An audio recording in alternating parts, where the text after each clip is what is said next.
네. 최창렬 용인대 교수, 황태순 정치평론가 두 분 모시고 정가 소식 전국 현안 짚어보겠습니다. 두 분 어서 오십시오. 어서 오십시오. 안녕하세요.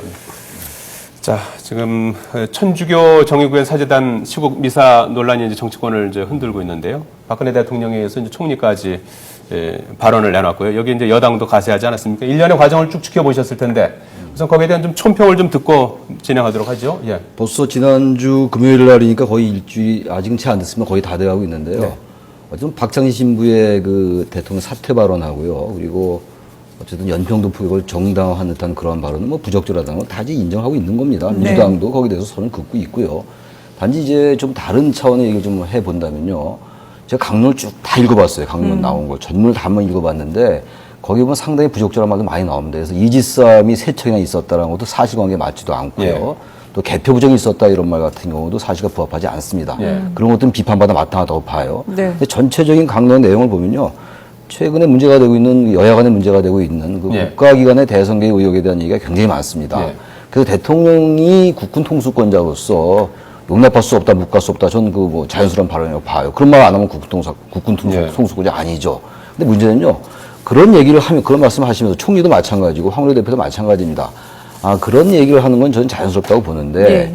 기본적으로 그러나 그 아주 부적절한 일부의 발언들이 있음에도 불구하고 전체적인 강론의 내용들도 같이 언급하는 것이 균형 감각이 있는 것이 아닌가 생각이 드는 게 전체적인 국가기관의 대선 개입에 대해서 비판적으로 보고 있단 말이죠. 네. 지금 천주교 15개 교구가 대체로 비판적으로 보고 있어요. 그 부분은. 예.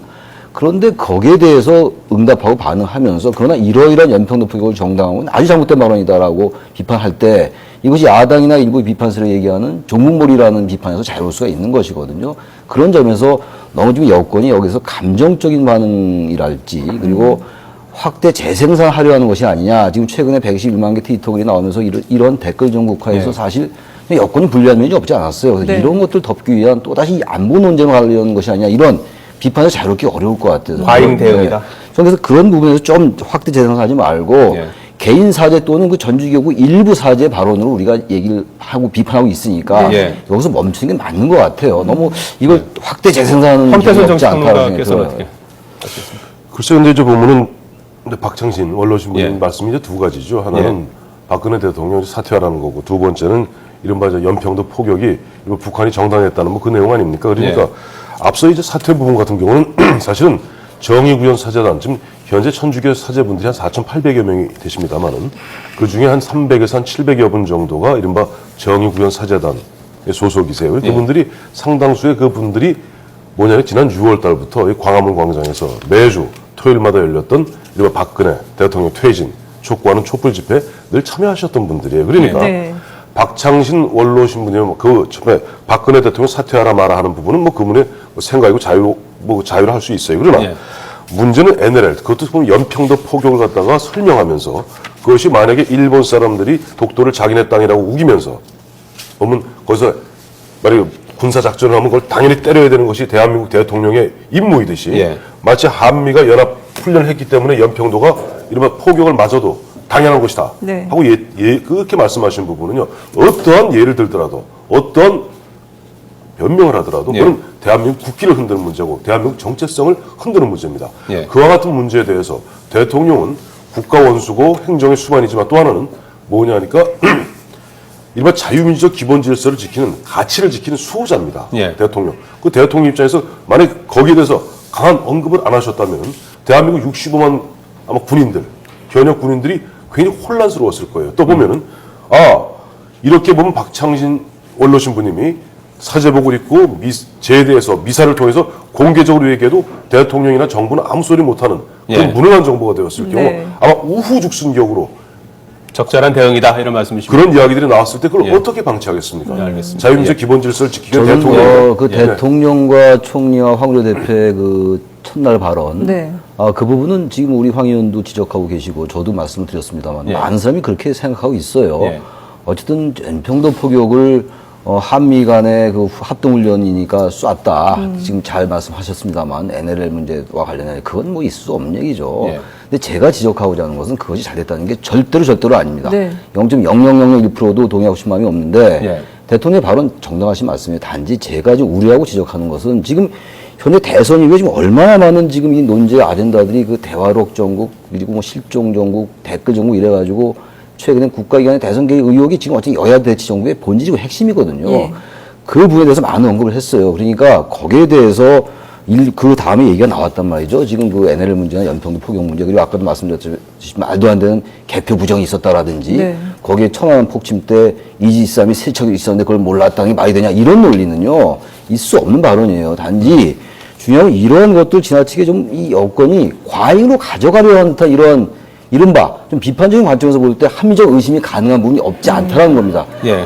그런 것도 지적하고 찾는 그렇다면 것이죠. 이렇게 강경하게 여권이 반응하는 배경이 뭐라고 보십니까? 그건 있죠. 지금 뭐 그런 관점에서 바라본다면요. 예. 어쨌든 간에 불리한 댓글 정국에서 지금 이 우리나라 정치라는 게 과거 권위주의 정권 때도 그랬고 민주화 이후에도 그랬고 이른바 이 안보 논쟁이라는 거 최근에 새로운 용어가 또 등장하지 않았습니까? 종북 논쟁. 네. 종북이란 말은 얼마 안 됐어요. 사실 등장한 지. 예. 옛날 안보 논쟁 주로 이랬죠. 이념 논쟁이 이랬고 이런.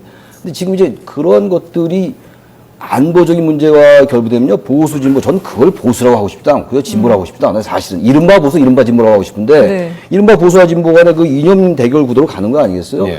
거기에는 우리나라 정치에서 이 분단 변수가 있기 때문에, 분단이 아니라 외상적 변수가 있기 때문에 어떠한 논제, 어떠한 어젠다도 거기 앞에서는 무릎 꿇을 수밖에 없는 상황이거든요. 예. 그래서 그런 것들을 겨냥한 게 아닌가라는 함정 의심 같은 것들은 가능하다. 그런 말씀 드리는 거예요. 그러니까 이제 예. 최 교수님 말씀하셨던 보면 좀 이른바 박창신 신부 등 이른바 좀 극렬한, 좀 어떤 강경한 그런 네.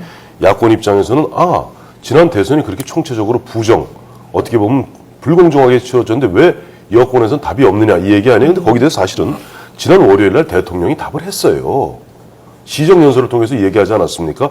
야당이 집요하게 요구하고 있는 특검과 특위, 즉 예. 양특위에 대해서 특검 문제는 현재 재판이 진행 중에 조금 전에 아까 보니까 그 기자 리포트에서 이인재 예. 보면 의원도 그 말씀하셨지만은 재판이 진행 중인 사건에 있어서는 그거는 특검을 하는 예가 없다. 예. 그리고 또 현재 수사가 진행 중에 있기 때문에 수사가 진행 중에 재판이 진행 중인 사건에 대해서는 정부의 의지를 믿어주고 네. 또 보면은 더불어 사법부의 판단을 좀 기다려보자. 예. 그리고 특위 문제는 특위라는 것은 뭐냐니까 국정원 개혁 특위입니다. 예. 그 특위에 있어서는 그건 전향적으로 수용하겠다. 뭐 이런 얘기였어요. 그러니까 답이 없었던 게 아닙니다. 그러나 야당이 얘기하는 것은 뭐냐면 끊임없이 지금 보면 여권을 향해서 지난 대선이 총체적 부정이었으니까 특검을 하자는 얘기인데 그거는 민주주의의 대원칙인 상권분립의 원칙에 위배되는 이야기입니다. 뭐냐니까 상권분립의 대원칙은 사법부는 독자적으로 지금 이른바 유무죄를 좀 다투면서 재판을 진행 중에 있고 네. 또 예를 들어 검찰이 외면하고 있다면 그 특검을 얘기하자는 말이 됩니다만은 지금 검찰 당초 보면은 윤석열 특별수사팀장에서 이정혜 팀장으로 바뀌고 난 다음에 네. 오히려 5만 6천 건 윤석열 검사가 발견해놓은 것에다가 더하기 47배를 갖다 굴려서 121만 건을 갖다가 트위팅했다는 것을 오히려 추가 공소장 변경을 갖다 지금 시도하고 있지 않습니까? 예. 그래서 5주 가면은 김한길 민주당 대표 같은 경우도 검찰이 잘하고 있다. 이정의 검찰팀이 잘하고 있다고 오히려 칭찬까지 하고 있습니다. 자, 검찰은 열심히 수사하고 있고 재판부는 계속 지금 재판을 열심히 하고 있는데 특검하자는 것 그 이유가 어디 있는지 제가 지금 잠깐만 최근 한마디만 예. 말씀드려요. 그 이야기는 혹시라도 이른바 민주당 내부에서 이른바 권력 다툼, 즉 내년 6.4 지방선거를 앞둔 이 시점에서 자기들끼리 어떻게 보면 균형을 못 잡는 상태에서 좀 판을 끌고 가려는 것이 아니냐 하는 정략적으로 예. 그런 의심까지도 하지 않을 수가 없다는 마지막, 생각이 들어요. 마지막 하신 말씀도 저는 일정 부분 동의를 하는데요. 네. 우선 네. 하나부터 제가 지적을 할게요. 아까 이인재 최고위원이 재판 중인 사항은 특검의 대상이 아니라고 그랬는데요. 네. 그건 법에 나와 있는 게 없습니다. 그건 우리 사실관계를 얘기하는 건 제가 법학자는 아닌데 우리나라는 특검이 상설 특검이 아니잖아요. 특검 기본법이 따로 없습니다. 그때 우리가 지금 99년도에 특검이 도입된 이후에 10번의 특검을 했어요. 물론 성과가 크게 있지는 않았었는데 네. 기본적으로 특검에 관련된 법이 없기 때문에 재판 중인 사람도 특검할 수 있는 겁니다. 마치 재판 중인 사람을 특검을 하면 무슨 법에 위반되지 않는 그건 내가 사실은 바로 잡겠다는 하나 말씀드리고 싶고 또 하나 말씀은요. 전 대통령 적절한 지적 하셨어요. 지난 18일날 시정연설 때. 단지 이번에 22일날 그 박찬희 신부의 발언에 대한 그 반응을 얘기를 하는 거니까 대통령이 뭐 그 특검이나 이런 야당이 요구하는 비판에 대해서 반응 안 했다는 건 아닙니다. 그 말씀 하나 드리고 싶고 또 하나 문제는 이 특검이라는 것이 지금 보십시오. 여야가 지금 이 검찰의 수사 결과에 대해서 어떤 경우에는 여당이 잘했다고 얘기할 때하고 야당이 잘했다고 얘기할 때가 있어요. 네. 지금 아까 말씀하신 것처럼 121만 개 이렇게 밝혀내니까 예, 예. 야당이 뭐 잘한다 얘기하지 않았어요. 그러게요. 정의롭다는 예. 얘기 했단 말이죠. 그런 말씀을 하신 걸 알고 있는데 전 동의하는데 어떠한 사안은 사안에 따라서 정파의 이해관계 유불리에 따라 가지고 이것은 잘했다라고 이것도 못했다고 한단 말이에요. 다시 말하면 아전인수격에서 많이 하니까 이렇게 오랫동안 이렇게 여러 가지 뭐 대화론 문제 그리고 뭐 NLL 문제 또 많지 않습니까? 열과히 어려울 정도로. 그렇다면 한번 특검에 맡겨보자고 얘기하는 거니까 사실 특검에 우리가 10번의 경험을 볼 때요. 크게 달라진 게 별로 없었어요. 그것도 동전의 양면입니다.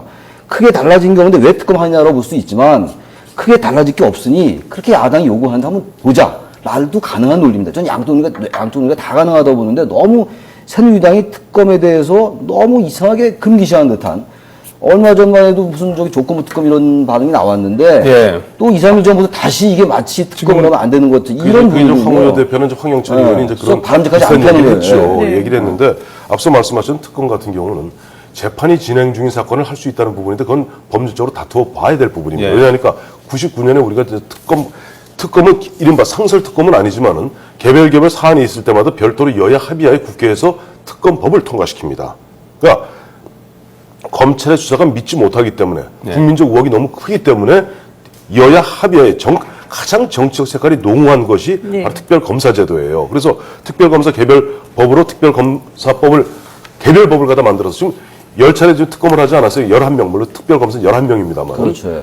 한번 그때 개별법에 따라서 그때 특별검사 임명하고 그 와중에서 얼마나 여야 간에 또 자, 이런 지금- 거 있습니까? 네. 그리고 90일 동안 하고 나면은 결국 아까 우리 최 교수님 말씀대로 나온 건 별로 없어요. 그야말로 오히려 더 진흙탕 속으로 빠지는데 문제는 지금 재판이 진행 중이니까 거기다 또 검찰이 하고 있으니까 그거 지켜보자는 여당의 논리는 그런 저는 말씀을 드릴게요. 제가. 타당하다는 것이죠. 아니 그 검찰이 수사가 진행 중이고 수사 진행 중이라기보다 이제 기소가 됐으니까. 기소가 됐죠. 수사 진행이 변경 안 중이죠. 됐는데 문제는 지금 여권의 일과에서 나온 얘기 이거 있잖아요. 지금 검찰의 수사가 최종적으로 그 재판 전이었지만 최종 판결 나기 전에 이게 문제가 있으면 그때 하자. 아니 이른바 조건부 특검이거든요. 그럼 최소한 이 정도의 길은 터줘야지 얘기가 되는 거 네. 아니겠어요? 근데 이거 완전히 특검하면 마치 뭐 나라가 절단 안 납니다. 지금 유비되지 않아요. 특검이 지금 오늘 계속 쟁점이 되고 있는 게 이제 여야 이제 4인 협의체 지금 만들자고 그렇죠. 지금 하고 있지 않습니까? 이 특검을 이제 받을지 안 받을지가 이제 4인 협의체에 또 뭐 할지 말지하고 직결되어 있는 문제 아니겠어요? 그렇죠, 그렇죠. 이게 그나마 그 정부의 지금 가장 지금 핵심 이슈는 결국 특검으로 지금 좁혀져 있어요. 여러 가지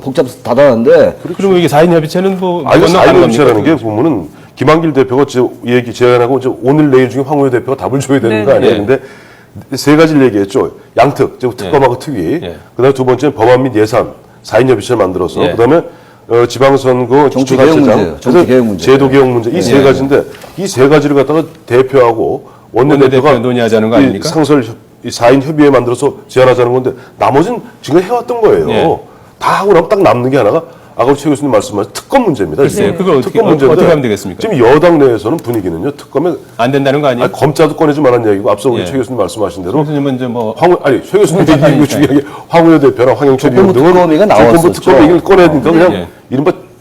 이른바 친박이라고 그러죠. 친박 실세들이 완전히 최고위원회부터 아주 황우여 대표 입을 꽉 봉해놨어요 지금. 그러니까 네. 사실상 오늘 내일 중에 황우여 대표가 답을 낼 게 없을 겁니다. 저는 이 답을 기사를 못 특검 낼 얘기 것 제가 같아요. 하자면 시간이 다 돼갖고서 특검 말이죠. 시간 다 됐으니까 네, 짧게 그러면 특검 얘기보다도요. 좀 황의로 대표 얘기가 나왔으니까 얘기인데 시정 연설 때 대통령께서 얘기를 했잖아요. 여야 합의 존중하겠다. 그럼 이때쯤 되면 이제 황의로 대표가 좀 자율성을 발휘해야 돼요. 거기까지 하시고 예. 알겠습니다. 네, 황 교수님.